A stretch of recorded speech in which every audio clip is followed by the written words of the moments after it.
I didn't speak until the room came on fire. The truth had eventually come out. So my toxic boss has been stealing my credit for years. He'd be setting me up for failure right from day one. And all because he thought I was a threat. He was always 2 steps ahead, and no matter what I did, I eventually ended up digging a hole for myself. And every time I raised my voice, I just got burned. It was like playing chess with a ghost. So I stopped fighting fire with fire. I played it cool. When your back is against the wall, you gotta take a deep breath, you gotta strategize, and you gotta push forward.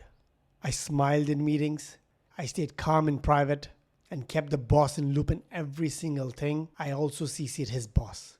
I was never out of line, and I was never reactive. And then came the big day where we had the external auditors come into the company and examine every single shred of process and paper.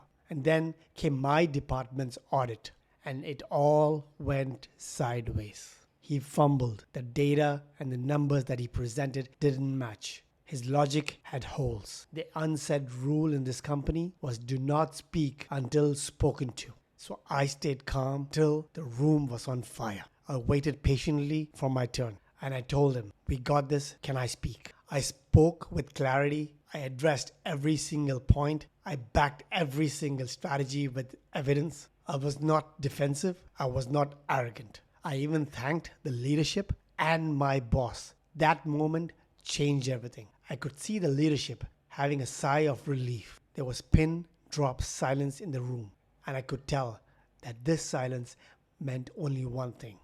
It was respect for me. The truth had been exposed. I did not take him down with rage. I just let the truth breathe. A few months later, he quit. But perhaps the biggest win for me was 2 years later. 2 years later, one of the leadership members decided to leave the company for a better position. He calls me up and says, "Come to my office." But what he told me next completely took me by surprise. He tells me a couple of years ago, he and his colleagues received an email from me insulting him, telling him his work ethics were terrible, that he was up to no good for the company. Now at this point, I'm perplexed. He goes on to apologize. "I'm deeply sorry for having doubted you for your capability, and I'm also really sad that I was one of the few people who thought that you were up to no good." For me, that was the biggest moment of reprieve.